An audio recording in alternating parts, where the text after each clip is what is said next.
ગુરુદેવ કી જય. સર્વે સંતો ભક્તોની જય. મારા વાલા મિત્રો, મારા વાલા સંતો ભક્તોને દરેકને વંદન કરું છું. આજે આપની સમક્ષ એક એવો વિડીયો લઈને આવ્યો છું. આપ સુંદર રીતે સાંભળજો. એમ એ કીધું છે મૂર્ખ વિશેની વાતો છે. મૂર્ખ એટલે પહેલાં તો તમને ચોખ્ખી દઉં, સંતો કોઈને કોઈ મૂર્ખ કહેતા નથી. સંતોએ એક એક શબ્દ, એક એક વાણી, એક એક ભજન આપણા દેહ ઉપર જ આપણને સમજાવ્યા છે. એટલે આ મૂર્ખ શું વસ્તુ છે એના વિશે થોડી પૂરેપૂરી માહિતી હું આપની સમક્ષ રજૂ કરું છું.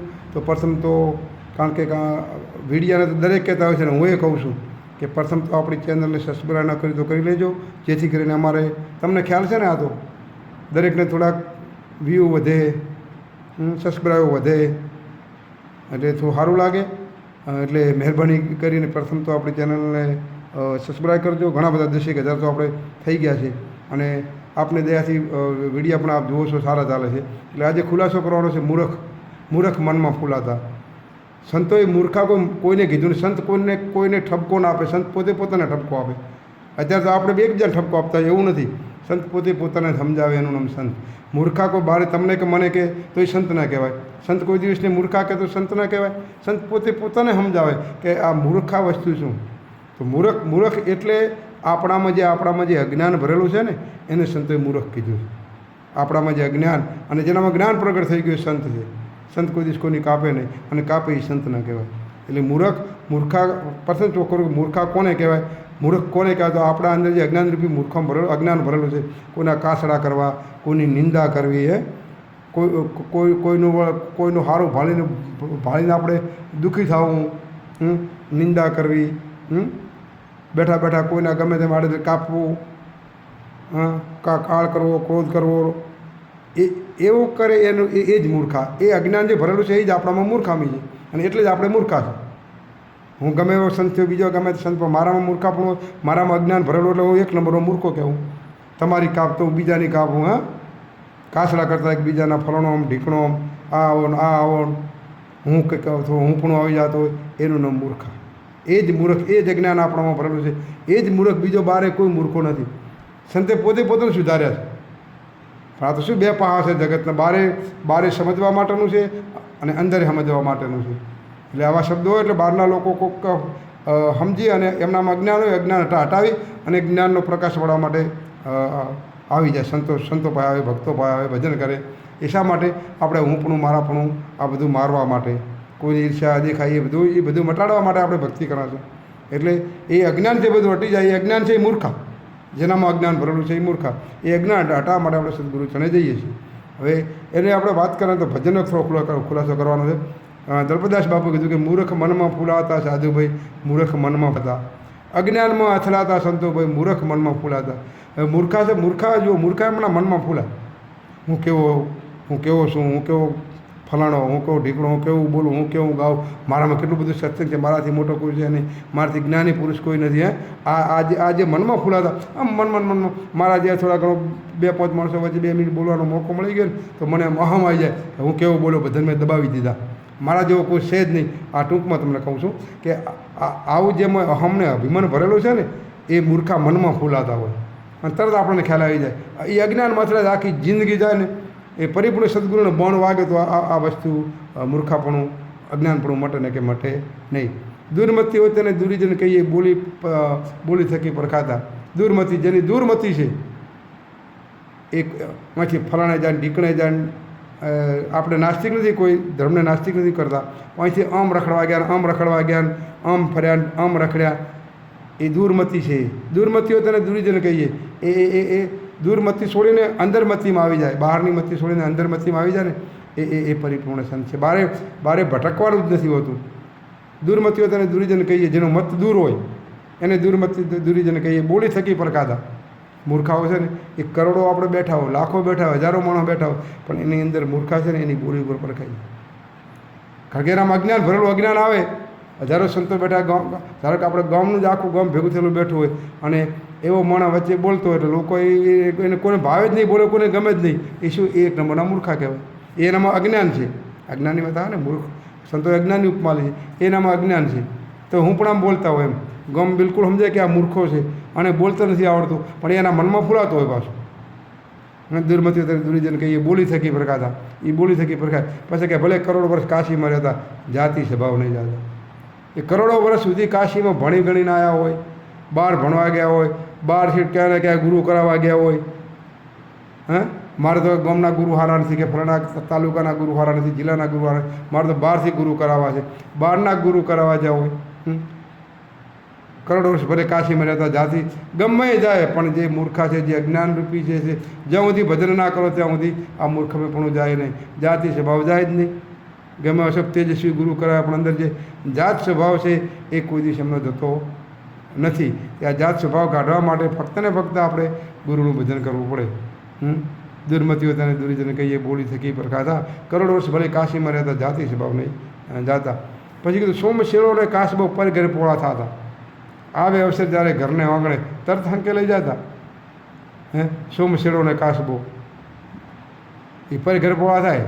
લોભી માણસ હોય, કોઈ દાડો ઘરે કોઈ સંતોને પગલે ના કરાવે, પણ તમારા ઘરે સારો સંત મળવાનો ને મારા જેવા આવી જાય, પગ લાંબા કરે બેસી જાય, ચા આપવા દો, ફલણું આપવા દો, ઢીકણું આપવા દો, લાંબા પગને પી જાય. એમને કામને ક્રોધને આ લોભ માણસો છે ને, એમને આ સંતોએ ઉપમાની છે સોમશેરો અને કાશબો. ઘરે આવે તરત હંકી લે, ખબર છે સોમશેરો કાશબો પર ઘરે પોળા થતા. સોમે એવો ને શેરો કાશબો એવો. કાશબો દો આમ હંકેલી જાય, મોઢું અંદર લઈ લેરું આખું, શેરો લઈ લેરું પાછું, સોમે લઈ લેરું, એમ આ ઉપમાલી છે કે પોતાને ઘરે અવસર આવે તો હંતાઈ જાય, પણ પારકા ઘરે જ્યારે અવસર આવે ને પગ પોળા કરીને બેસી જાય મારા વાલા. આ સંતના શબ્દ તો જુઓ તમે, એ સોમ શેરો અને કાશબો પર ઘરે પોળા થતા.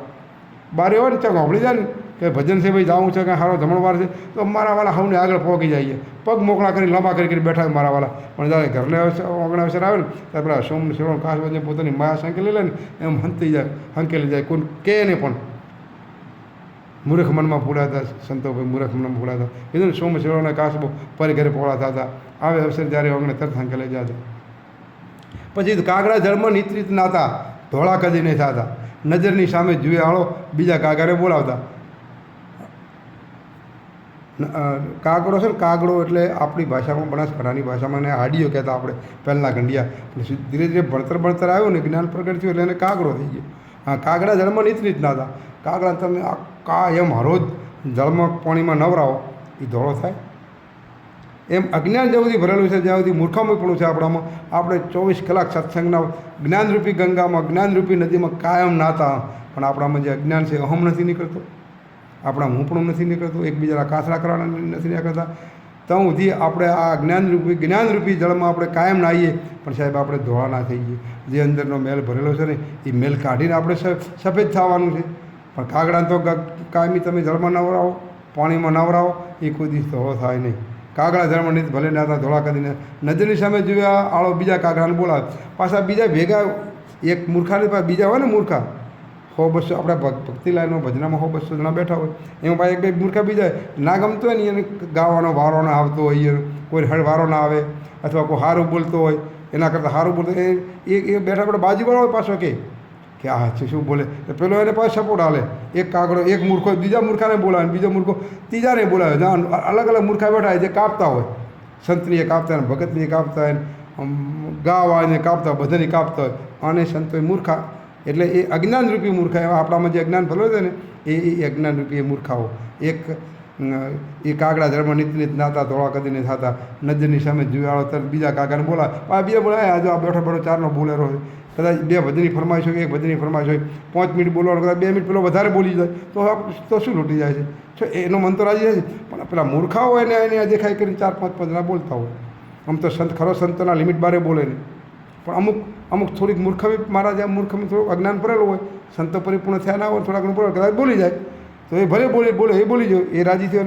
પણ આ તો એક કાગડો બીજા કાગડાની પાછા બોલાવે, જો મારા બોલ્યો, વધારે બોલ્યો, 2 મિનિટ બોલે, પણ એ આપણામાં અજ્ઞાન છે, એ રાજી છે ને. હા, કાગડા જળમાં નાતા, ધોળા કદી નહીં થતા. નજરની સામે જુએ આળો કોક આવું જોઈએ એટલે બીજા પાછો બોલાવે, બીજા કાગડાને બોલાવતા સંતોભાઈ મૂર્ખ મનમાં ફૂલાતા. આવા નર તો કદી ન સુધરે, ભલે ભજનમાં જતા, દાસ દળપત ગાય ગુરુ પ્રતાપે ભવ ભટકાતા. આ જે મૂર્ખા નર છે ને, કોઈ દિવસ ન સુધરે જ્યાં સુધી અજ્ઞાન, કારણ કે સુધરે ક્યાંથી? સદગુરુના વચનનું પાલન કર્યું નથી. આવનાર કદી ને સીધો ભલે ભજનમાં જાય. સદગુરુ વચન તો આવ્યું, પણ સાહેબ અમુક તો આપણે જોઈએ છીએ કે સદગુરુએ શું આપ્યું તો વચન એને એમને ખ્યાલ ના હોય, પછી ક્યાંથી સુધરે? વચન વગર કોઈ તૈયાર નથી, શબ્દ વગર કોઈ તૈયાર નથી, ભજન વગર કોઈ તૈયાર નથી. સદગુરુએ તો સમજાઈ દે આપણને બરાબર પરિપૂર્ણ, પણ આપણે વચનનો ઉપયોગ ના કર્યા હોય, આપણે સમજ્યા ના હોય, શું થાય? કોઈ દિવસ ના સુધરા હોય, આખી જિંદગી મૂર્ખારા. આવનાર કદી ન સુધરે. ભલે પછી ભજનમાં જાય આપણે 24 કલાક માઇકના સતા તોડી નાખા, પણ જ્યાં સુધી ગુરુના ભજનનો ઉપયોગ ના, ગુરુનું વચન જ ભૂલી ગયા તો પછી એ મૂર્ખમી છે. એમનામાં જ્ઞાન પ્રગટ થાય જ નહીં સાહેબ. એટલે બીજું કંઈ કરતો નથી, પણ નમ્ર વિનંતી કે ગુરુ મહારાજનું વચન ભૂલી ગયા તો ગુરુ પાસે વચન લઈ લીધો. આપણે જરૂર છે ભક્તોને, સંતોને, દરેકને ગુરુને પૂછી લેજો કે બાપુ હું વચન ભૂલી ગયો છું, અને એ વચનનો સદુપયોગ કરશો તો જ આપણો બેડો પાર થશે. આવડનાર કે કદી નથી ભલે ભજનમાં જાતા 10 દલપતિ, એ આખી જિંદગી આ મનુષ્ય અવતારનો સંસારમાં જે ફેરો મળ્યો છે એ ફેરો આખો ફોગટ જાય. એટલે હળીમળી પ્રભુનું ભજન કરજો. ભજન કરશો તો જ આ અંદરનું મૂર્ખામીપણું છે ને, પણ મારાપણું મન બડાઈની છે, ઘણી વખત કહું છું, અદેખાય ઈર્ષા, એકબીજાના કાસડા કરવા, એ બધું ભજન વગર મટવાનું નથી. એટલે સદગુરુના વચને ભજન કરજો. ટાઈમ થોડો વધારે થઈ ગયો એટલે માફ કરજો, અને વિડીયો થોડોક વધારે ક્યાંક આપણા બીજા ગ્રુપમાં મૂકજો, બીજા આપણા ભક્તો સંતોને સંભળાવજો. જય હો, જય ગુરુ મહારાજની ભૂલ ક્ષમા કરજો, માફ કરજો. આપણો દાસ છું. સદગુરુદેવ કી